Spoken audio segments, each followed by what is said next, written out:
हाँ, hello students. Today we are going to start our new video, new lesson.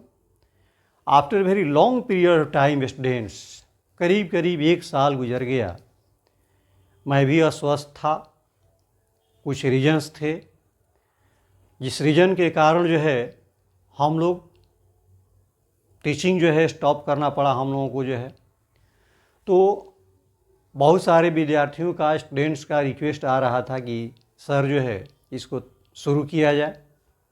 इसलिए मैं जो है एक नॉन फाइनाइट वर्ब्स, एक पार्ट है वर्ब का, जिसको मैं शुरू करने जा रहा हूँ. तो आप लोग इसको अच्छा से समझेंगे, बहुत क्लियरली आप लोग समझ जाएंगे, कोई दिक्कत नहीं होगा. यद्यपि नॉन फाइनाइट वर्ब्स को पहचानने में, डिफरेंस करने में finite verb, non finite verb को हम टीचर्स के बीच ही मतभेद हो जाता है. बहुत सारे हमारे कॉलीग्स जो जैसा कि हम लोग डिस्कस करते हैं, they are also not able to understand कि what is finite, what is non finite. If verbs are given, auxiliary verbs, main verbs, all of them are given, तो which verb come under finite verb, which one is non finite verb. When you have to segregate them, जब उन्हें अलग करना पड़ता है कि कौन finite है कौन नॉन फाइनाइट है, इसको समझ ही नहीं पाते हैं. तो आइए मैं आप लोगों को इजी वे में मैं समझा रहा हूँ कि फाइनाइट क्या है, नॉन फाइनाइट वर्ब क्या है. क्लियर कॉन्सेप्ट करना है, कॉन्सेप्ट को पहले क्लियर कर देना है कि क्या है. तो before starting our non finite verbs, student, just like name suggest, non finite. Non finite जो है एक मेन वर्ब का पार्ट है. जैसा कि आप लोग जानते हैं कि वर्ब्स 2 तरह के होते हैं, auxiliary verbs and main verbs. Auxiliary verbs का दूसरा नाम हेल्पिंग वर्ब भी है, और मेन वर्ब और प्रिंसिपल वर्ब. तो मेन वर्ब या प्रिंसिपल वर्ब जिसके अंत में ना लगा रहता है, पढ़ना, लिखना, खाना, जाना, रीड, राइट, गो, कम, प्ले, जितने ये वर्ब्स हैं, इसको जो है अलग अलग डिफरेंट कैटेगरीज में उनके यूज के अनुसार बांटा गया है, उनके फंक्शन के अनुसार बांटा गया है. तो उनमें से जैसा कि मैं पहले पढ़ा चुका हूँ, एक बार मैं फिर आप लोगों को रिपीट कर दे रहा हूँ.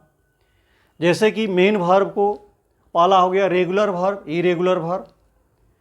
दूसरे काइंड में आ जाएगा transitive verb, intransitive verb.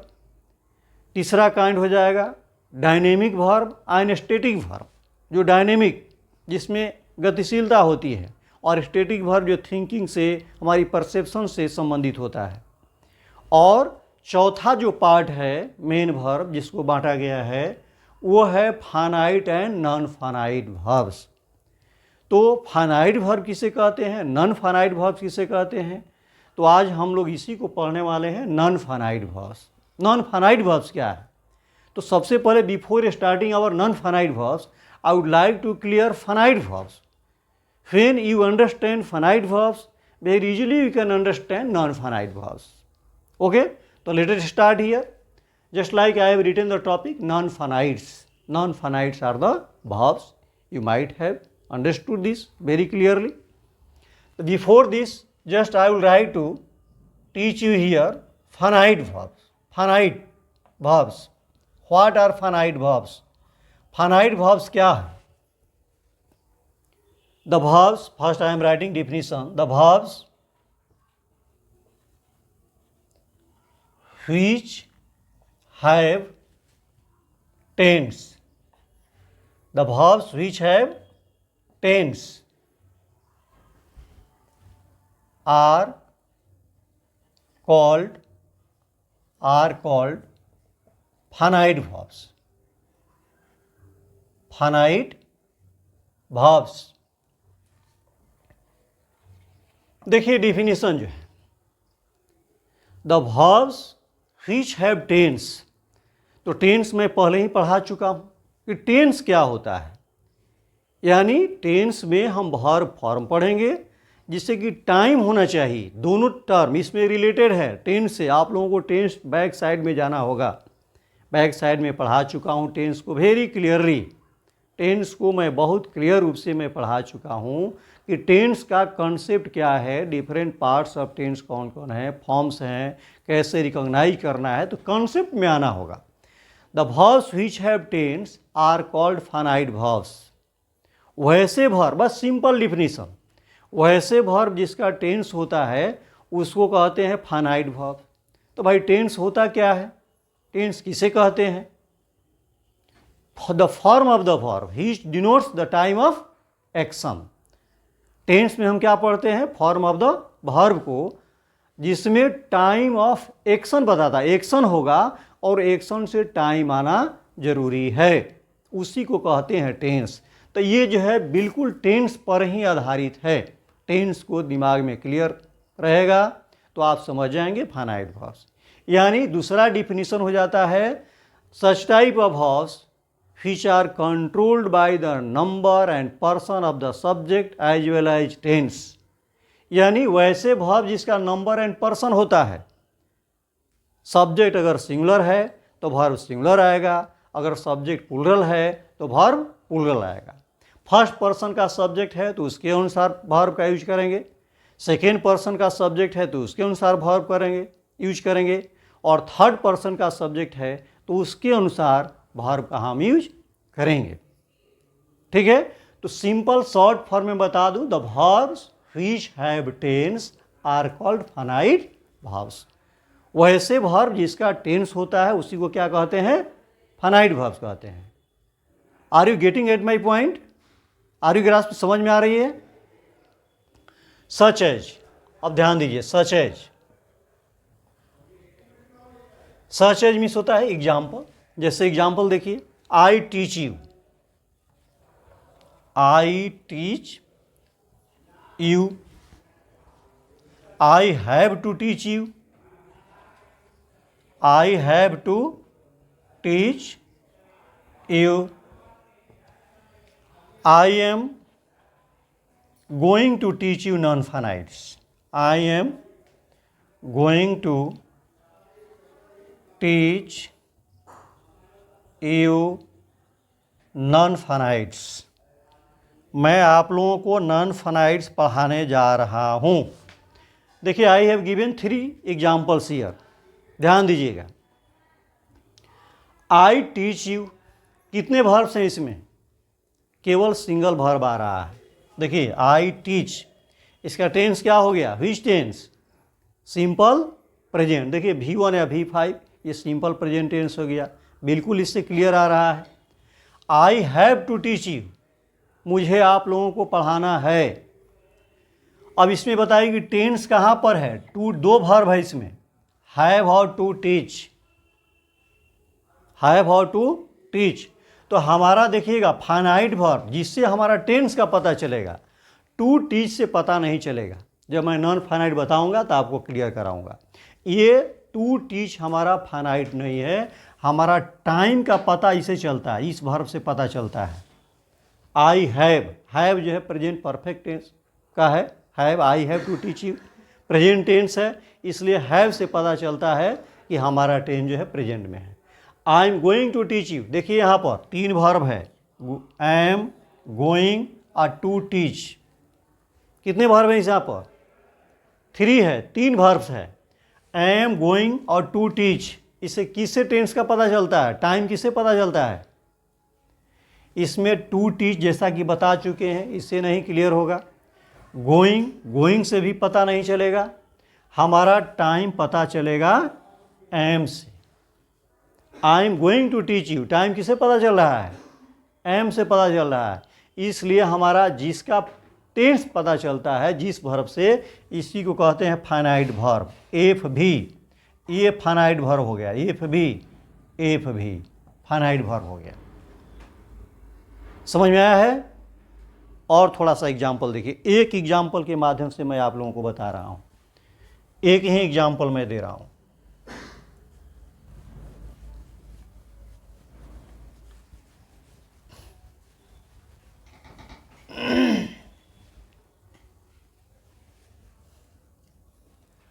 I am teaching you, I am teaching you, I was teaching you। एक एग्जाम्पल के माध्यम से थोड़ा आप समझिए। फाइनाइट वर्ब को मैं समझाने की कोशिश कर रहा हूँ।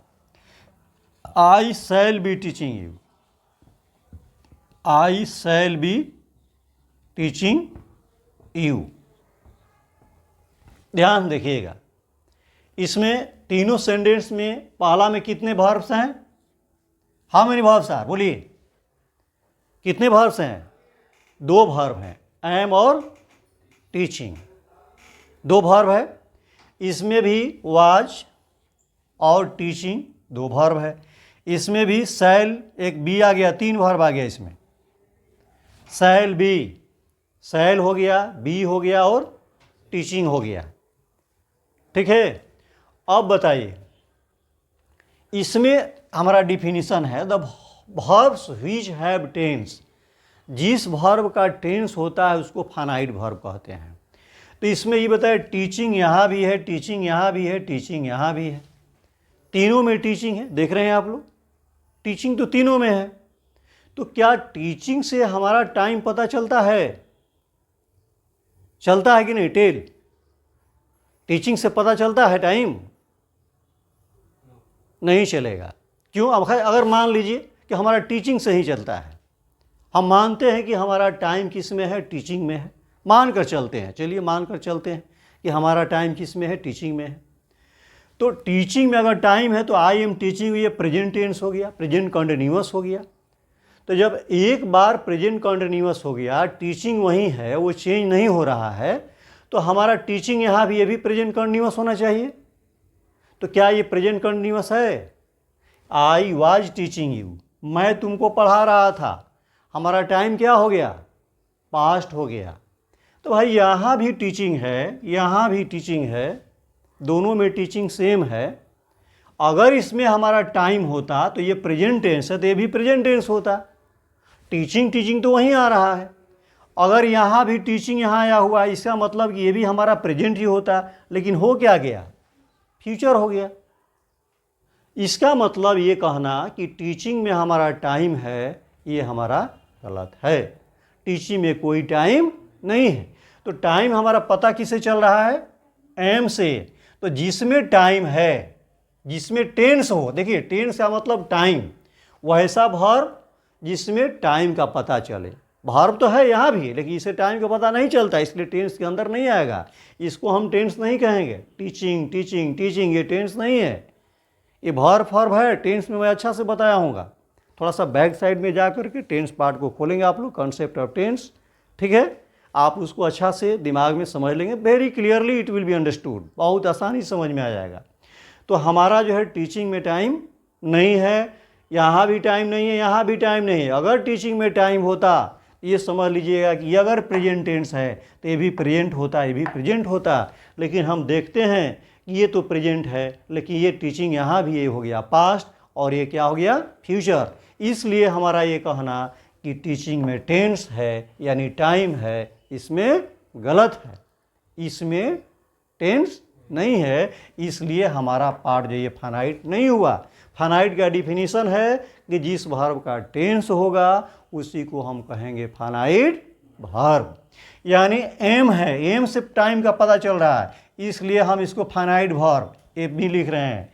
हमारा टेंस इसमें है, टाइम हमको इससे पता चल रहा है, इसलिए ये हमारा फाइनाइट वर्ब है। हमारा टाइम इसमें है, एफ भी में है, यानी ये शैल में है, शैल में है, इसलिए ये फाइनाइट वर्ब है। अब क्लियर हो गया finite verb? What is finite verb? तो जो भी आप सेंटेंस देखेंगे कि हमारा टाइम किससे आ रहा है, तुरंत समझ जाएं कि वो हो गया हमारा फाइनाइट वर्ब। क्लियर हो गया? What is finite verb? Such type of verbs which have tense, it means which denotes the time of action. Action हो रहा है भाई, एक्शन चल रहा है, कार्य हो रही है, और उस कार्य का टाइम किससे आ रहा है? तो जिस वर्ब से कार्य का टाइम निकलेगा, action denotes the time of action, तो टाइम ऑफ एक्शन आएगा, वहीं हमारा हो जाएगा कौन चीज़? Finite verb. पूरी क्लियर हो गया? चलिए आगे अब बढ़ते हैं।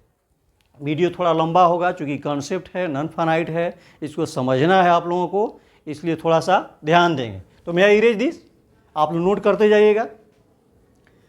नेक्स्ट आइए स्टूडेंट्स, अगर ये फाइनाइट समझ गए तो आप आसानी से नॉन फाइनाइट समझ जाएंगे, कोई दिक्कत नहीं होगी। बोर्ड थोड़ा सा छोटा है, लिखने में दिक्कत हो रही है, हम लोगों को मिटाना पड़ रहा है बार बार। ठीक है, बाद में हम लोग देखेंगे, अगर ज़रूरत पड़ेगी तो चेंज किया जाएगा। I am non finite, our topic is non finite. तो फाइनाइट यू हैव अंडरस्टूड। अब देखिए नॉन फाइनाइट क्या है, द वर्ब्स, ठीक opposite, the verbs which have no tense, which have no tense, बस उलाट तो देना है भाई, इसमें करना क्या है। The verbs which have no tense are called non-finite या non-finite verbs। The verbs which have no tense are called non-finite। ठीक उल्टा, फाइनाइट जिसका टेंस होता है वो फाइनाइट हो गया, और जिस वर्ब का टेंस नहीं होता है उसको नॉन फाइनाइट। तो उसी में तो हम बता दिए थे कि फाइनाइट जिसमें टेंस एक सेंटेंस में, देखिए बिना फाइनाइट का, ये दिमाग में आपको रखना है, बिना फाइनाइट वर्ब का किसी सेंटेंस का लिखना पॉसिबल ही नहीं है। फाइनाइट वर्ब अवश्य है, नॉन फाइनाइट नहीं भी रह सकता है, लेकिन कोई सेंटेंस को हम करेक्ट लिखने के लिए एक फाइनाइट वर्ब होना जरूरी है। अगर फाइनाइट नहीं रहेगा तो सेंटेंस पॉसिबल नहीं है। तो ये ध्यान देंगे कि एक सेंटेंस में केवल एक ही फाइनाइट वर्ब होगा, और वो फाइनाइट वर्ब सिंगल वर्ड का होता है। फाइनाइट वर्ब क्या होगा, सिंगल वर्ड का, एक वर्ड का केवल होगा, एक ही होता है, और उसके बाद ही जो है तुरंत नॉन फाइनाइट आता है। फाइनाइट के बाद तुरंत नॉन फाइनाइट, कभी कभी होल सेंटेंस को क्वालिफाई करता है तो शुरू में भी आ जाता है, समझ में आ रहा है ना, बाद में भी आ सकता है। लेकिन अगर दो वर्ब दिया हुआ है, एक फाइनाइट नॉन फाइनाइट, तो सब्जेक्ट के तुरंत बाद, ये दिमाग में रखिएगा कि सब्जेक्ट के तुरंत बाद वाला फाइनाइट होता है, और उसके बाद जो है नॉन फाइनाइट होगा जिसमें टेंस नहीं होगा। तो आइए समझते हैं, the verbs which have no tense, जिस वर्ब का कोई टेंस नहीं होता है उसको क्या कहते हैं, हम नॉन फाइनाइट्स कहते हैं। Such as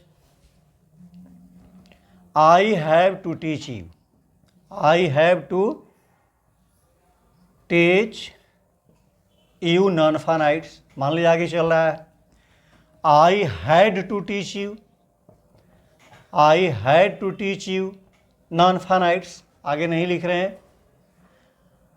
I shall have to teach you, I shall have to teach you.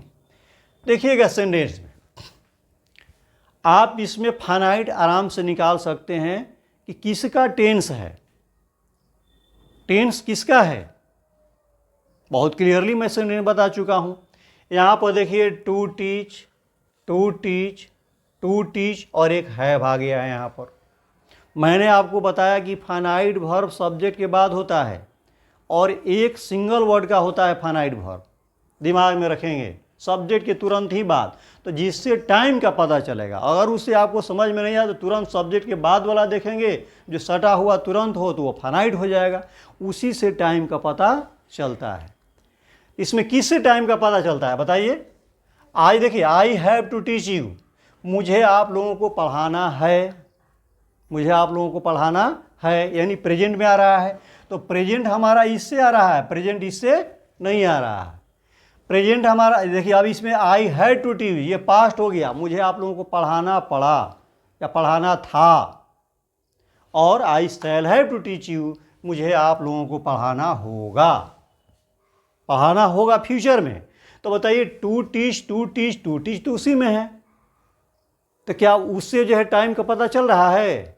उन सबों से टाइम का पता नहीं चलेगा, समझ आ रहा है ना, उससे टाइम का पता नहीं चलेगा।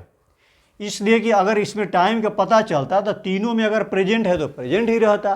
तो आपको डिफिनीशन हम बताए हैं कि जिस वर्ब का क्या होता है, नो टेंस, जिस वर्ब का टेंस नहीं है यानी टाइम नहीं है, इसमें टाइम आ रहा है, इसमें हमारा कोई टाइम नहीं है। ध्यान दीजिएगा, अगर टाइम रहता तो ये प्रेजेंट रहता, तो प्रेजेंट रहता, ये पास्ट कभी नहीं होता, इसलिए कि टू टीच यहाँ आया हुआ है। तो यही हो गया हमारा non finite, NF, non finite verb, ये एनएफ है, ये नॉन फाइनाइट वर्ब यहाँ से, और ये हो गया नॉन फाइनाइट। देखिए दो आ गया, ये भी नॉन फाइनाइट ही है, ये भी नॉन फाइनाइट है। यहाँ पर पहला फाइनाइट हो गया, ठीक है, तो ये हमारा फाइनाइट हो गया यहाँ पर पहला, ये फाइनाइट वर्ब हो गया, ये हमारा फाइनाइट वर्ब हो गया, और ये हो गया फाइनाइट वर्ब हो गया। समझ में आ रहा है ना? फाइनाइट वर्ब, ये इन्फिनिटिव विदाउट टू हो गया। ये दिमाग में रखिएगा। ये बहुत सारे लोग गलती करते हैं कि इसको जोड़ते हैं कि ये भी जो है फाइनाइट में ही आएगा, तो ये फाइनाइट में नहीं होगा। ये मॉडल्स है, हम पढ़ाएंगे आप लोगों को, ये मॉडल्स है। और ये भी बताए समझने के लिए कि हमारा फाइनाइट वर्ब एक वर्ड का ही होगा, डबल नहीं होगा। अगर डबल आया, देखिए ये मॉडल्स है, सेल है, तो मॉडल्स के बाद V1 आता है, तो है V1 आया हुआ है, तो इन्फिनिटी विदाउट टू लिया हुआ है, टू इसमें नहीं है। इसको पढ़ाएंगे इन्फिनिटी विदाउट टू कैसे लेता है। और यहाँ पर टू टीच यहाँ आया हुआ है, तो ये भी नॉन फाइनाइट। यानी एक सेंटेंस में, एक जब सेंटेंस लिखिएगा, सिंपल सेंटेंस कोई जो है, या एक क्लॉज कह सकते हैं, एक क्लॉज में केवल एक ही फाइनाइट वर्ब रहेगा और एक से ज़्यादा नॉन फाइनाइट 2 रह सकता है, 3 रह सकता है, 4 भी आ सकता है नॉन फाइनाइट। लेकिन फाइनाइट वर्ब कितना होगा? केवल एक ही आएगा। ठीक है, तो ये क्लियर हो गया हमारा। जिससे जो है टाइम का पता चलेगा ये फाइनाइट हो गया, और जिसे टाइम का पता नहीं चलेगा वो जो है क्या हो जाएगा? नॉन फाइनाइट हो जाएगा। समझ में आ रहा है ना? चलिए, यू अंडरस्टूड दिस वन। फिर सम मोर एग्जाम्पल्स, और एग्जाम्पल जो है, I saw him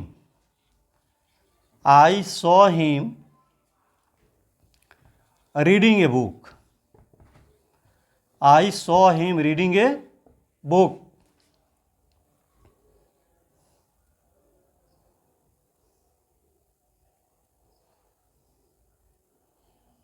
Walking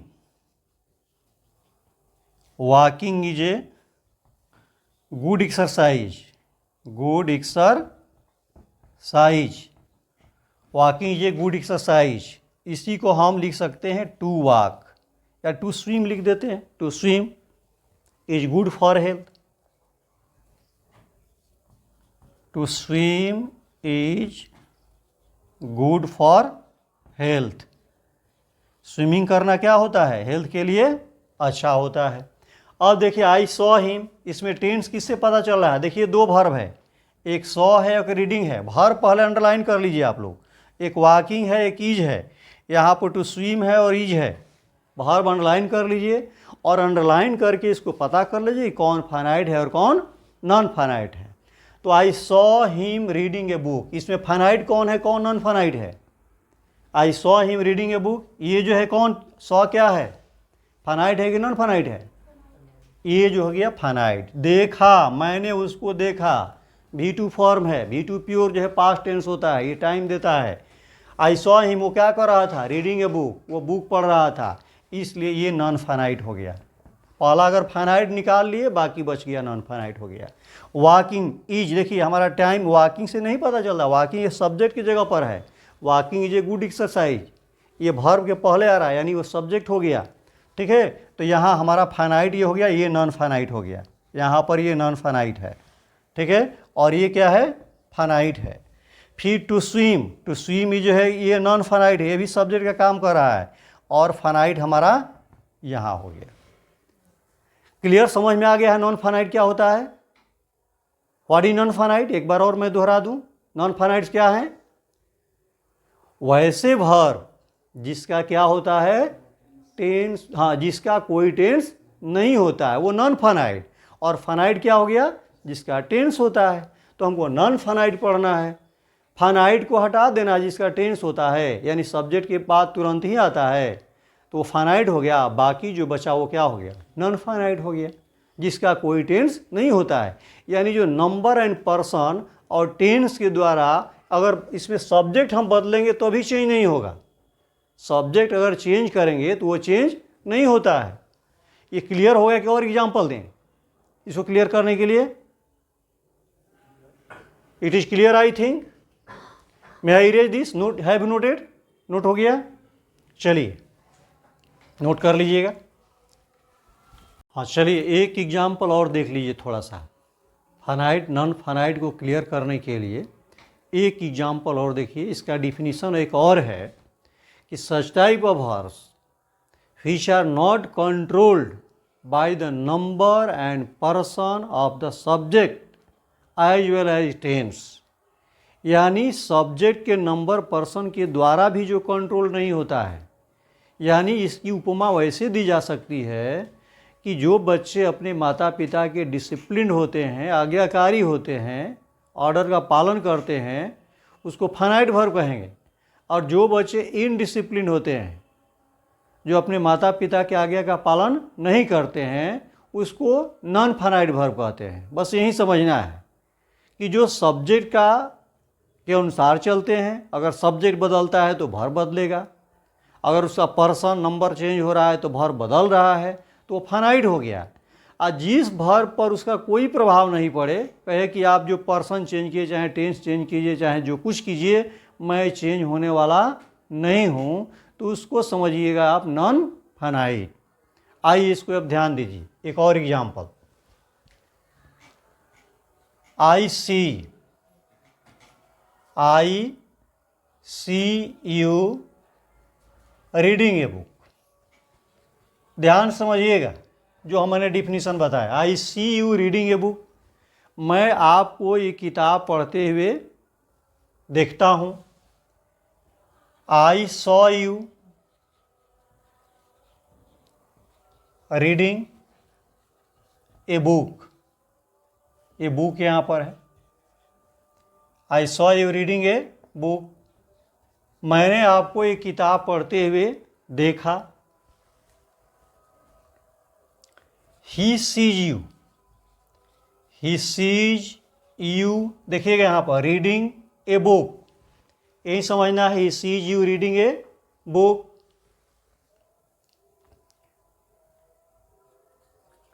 they will see you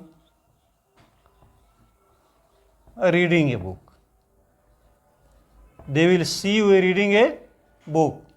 थोड़ा सा एक जो है लास्ट एग्जाम्पल मैं इसको क्लियर कर दे रहा हूँ। मैंने एक डिफिनीशन बताया कि वैसे बच्चे माता पिता के जो आज्ञाकारी होते हैं, जो अपने माता पिता के आज्ञा का पालन करते हैं, उसको फाइनाइट कहेंगे। और जो बच्चे इनडिसिप्लिन होते हैं, अपने माता पिता के आज्ञा का पालन नहीं करते हैं, ये जो है नॉन फाइनाइट कैटेगरी में आएंगे।